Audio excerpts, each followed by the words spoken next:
Je vais juste prendre la parole 30 secondes, une minute pour un peu expliquer le contexte de cette étude-là. Parce que nous, on Créocéan, c'est un bureau d'études spécialisé en milieu marin. Donc on fait de l'océanographie et de l'environnement marin. Et donc on fait un peu tous les métiers de l'océanographie, enfin on essaye, et notamment on fait beaucoup de suivi et d'études d'impact, et donc on est confronté au même problème qu'en milieu terrestre, sauf qu'en marin c'est encore même plus compliqué.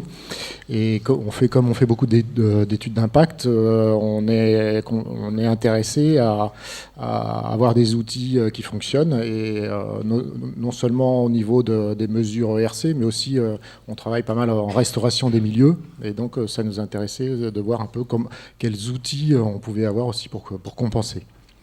Voilà, d'autant plus que la réglementation évolue, on l'a vu là, et notamment la loi sur la biodiversité, on a même obligation de résultat, donc c'est quand même, il faut qu'on ait des outils qui soient fiables, sur lesquels on puisse compter. Donc dans cette optique-là, on a pris Céline Jacob chez nous pour faire une thèse. Le but, c'était d'abord de faire une étude, un audit des études d'impact pour savoir un peu l'état des lieux en fait, des études d'impact en milieu marin. Et après, faire une évaluation aussi des mesures ERC et de restauration pour voir un peu l'évaluation des moyens opérationnels qu'on a. Et après, faire une analyse du système de gouvernance pour avoir une évaluation des moyens institutionnels, en fait, si vous voulez. Donc voilà. Et le but, évidemment, c'était d'avoir en bout de ligne un outil qu'on puisse proposer et utiliser pour la séquence ERC.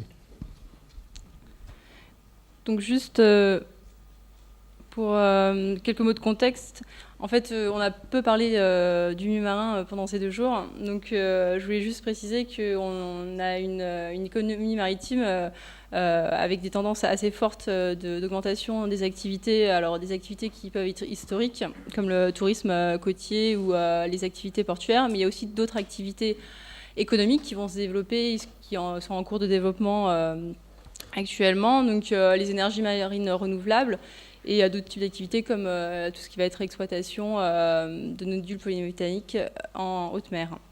Donc dans ce contexte-là, il était intéressant de voir comment était appréhendée la problématique de la séquence ERC en mer. Donc pour cela, on a effectué une revue d'études d'impact, donc une 50aine d'études d'impact relatives à différents types d'activités maritimes. Donc majoritairement des activités liées aux infrastructures portuaires, des activités liées au rejet et à la prise d'eau, des extractions de matériaux, l'éolien offshore, donc un large panel d'activités qui étaient localisées en France métropolitaine, mais aussi en Outre-mer.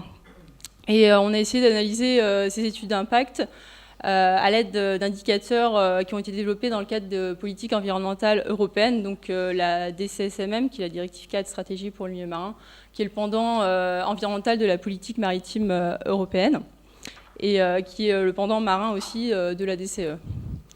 Donc cette revue d'études d'impact nous a permis de mieux appréhender la déclinaison de la séquence ERC dans le milieu marin. Donc ça, c'est pour vous représenter un peu les différents types de mesures et leurs proportions dans ces études d'impact. Donc on s'est aperçu que la majorité des mesures qui étaient proposées étaient des mesures de suivi. Donc il y a 42%. Ensuite, on voyait pas mal de mesures de réduction et très peu de mesures d'évitement et de compensation. Donc pour revenir un peu à une analyse critique de cette déclinaison, la phase d'évitement était quasi absente ou mal renseignée, soit qu'elle a été prise en compte dans d'autres étapes, lors des étapes de consultation du public ou lors de l'étude de faisabilité, soit qu'elle n'était pas du tout faite au sein des projets. Les mesures de réduction qui étaient proposées ciblaient majoritairement les impacts temporaires, donc surtout en phase travaux, par exemple à la limitation de la turbidité lors du dragage.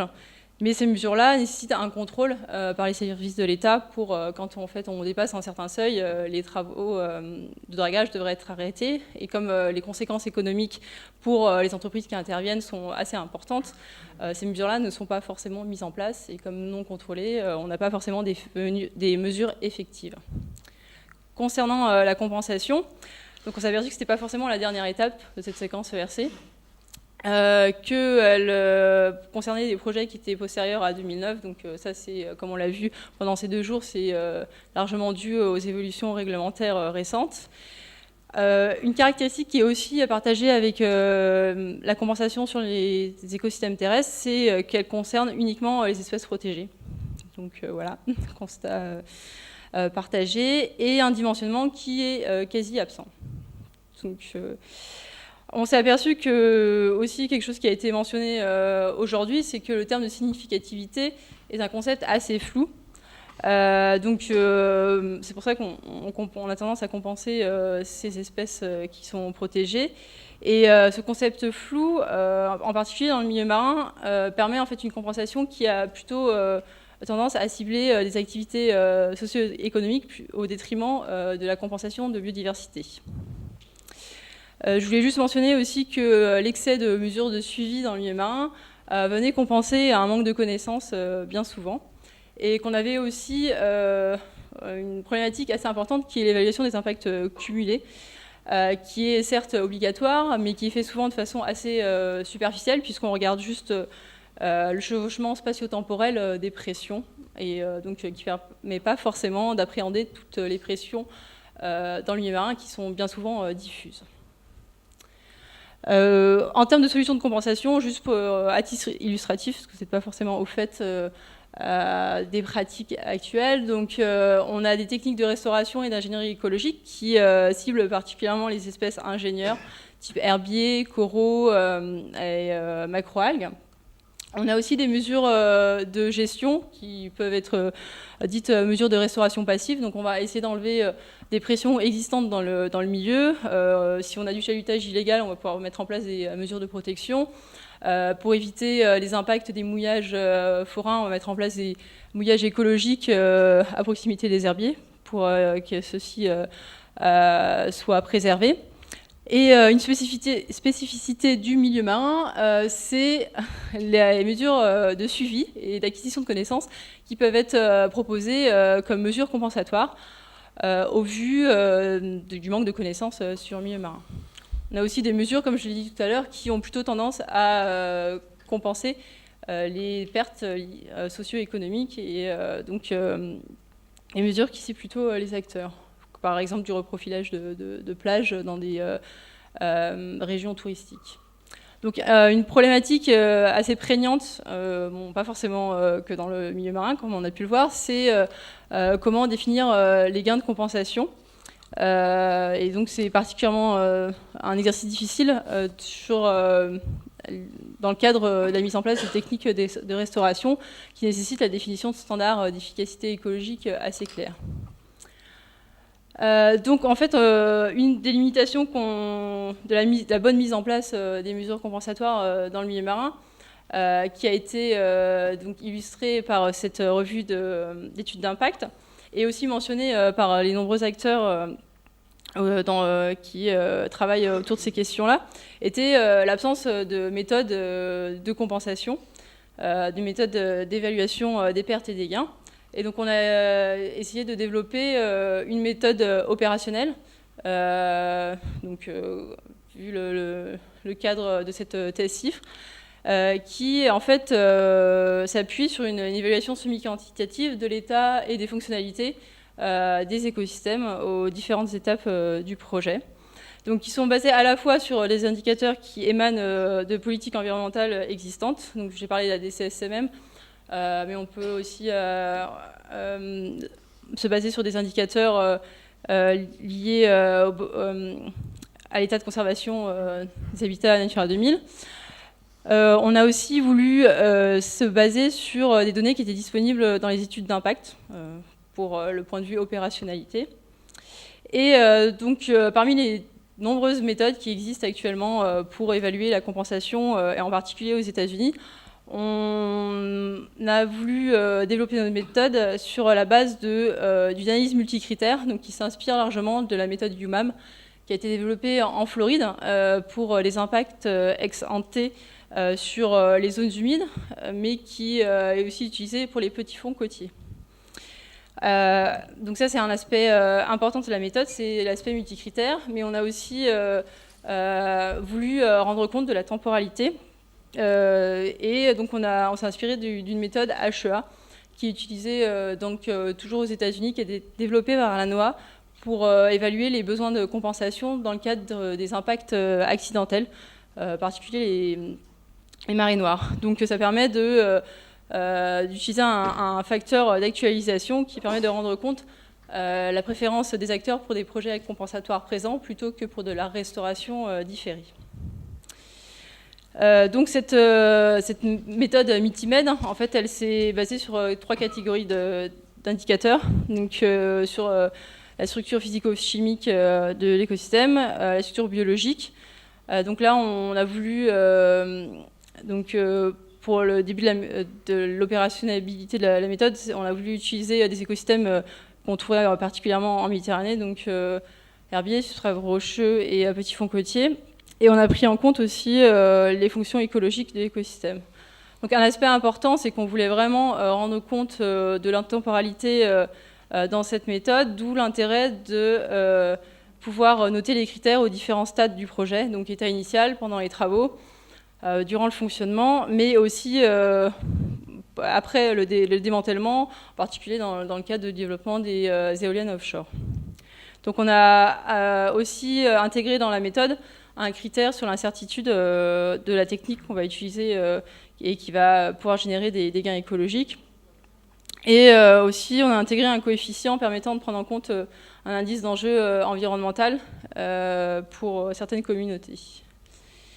Donc en fait, ce qu'on a en sortie, c'est une compensation quantifiée, donc une surface à compenser, qui est justifiée par des critères standardisés.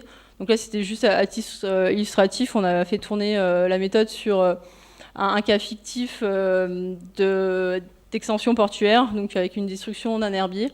On a des pertes fonctionnelles qui ont été quantifiées et la mesure compensatoire qu'on a hypothétique, qu'on a essayé d'évaluer, c'était donc la mise en place de récifs de protection au sein d'un herbier qui avait été illégalement chaluté. Donc c'est pas une mesure de restauration active, c'est la restauration passive où on laisse l'herbier se régénérer. Donc on voit que la régénération prend pas mal de temps. Et donc on voit bien que dans cette méthode-là, on utilise l'actualisation pour essayer de privilégier des gains écologiques rapides. Donc Sébastien. Donc pour finir, nous, ce qui nous intéressait dans cet outil, c'est que en fait, ça permet en milieu marin où quasiment rien n'existe, enfin même rien du tout, on n'a pas de cadre méthodologique. Et là, avec ce premier outil, on arrive à avoir un cadre de travail plus strict déjà. Avec une standardisation, et donc ça nous permet de pouvoir faire un travail un peu plus concret et justifiable. Donc ça nous permet de faire un travail déjà quantifié, puisque dans les études d'impact qu'on fait en mer, en général, on fait de la compensation, pardon, mais on ne la quantifie pas, et c'est pas fait sur des calculs de perte ou de gain, c'est plutôt à dire d'experts, et donc là ça nous permet d'avoir une méthode quantifiée. Ça nous permet aussi, cette méthode, d'identifier les items sur lesquels on va produire l'effort. Donc on a avant, au niveau humain de la méthode, on a des grilles qui permettent de savoir où est-ce qu'il y a les compensations, où est-ce que sont les compensations qui seront nécessaires. Et ça nous permet aussi de définir les objectifs à atteindre, parce que quand on compense en milieu marin, on n'a aucun contrôle, et on dit qu'on va compenser, puis ça s'arrête là. On ne sait pas si les objectifs vont être atteints ou pas. Donc ça nous permet aussi, on l'a vu, de définir une durée pour atteindre les objectifs. Et aussi, on intègre, comme l'a dit Céline, des coefficients qui intègrent donc les risques inhérents aux méthodes de restauration, parce qu'en milieu marin, la restauration, c'est quand même quelque chose d'assez nouveau. Donc on teste des choses, mais il y a beaucoup ça marche assez bien sur les récifs coralliens, par exemple, mais pour les herbiers, il y a des taux d'échec qui sont assez forts. Donc ça, c'est à prendre en compte. Et comme le disait aussi Céline, on prend en compte aussi l'état, le caractère patrimonial des espèces ou des habitats pris en compte. Donc voilà, on a quasiment terminé. Juste pour finir, non, c'est dans l'autre sens. Donc l'outil, il est opérationnel actuellement. Il a été testé en interne à Créocéan. Il faut simplement qu'on le développe en le testant sur plusieurs exemples, hein, en mer, existants ou fictifs, hein. On peut prendre des exemples existants, puisqu'on en a pas mal. Et donc pour l'instant, il peut être utilisé, mais il demande quand même à être perfectionné et validé. Voilà, merci.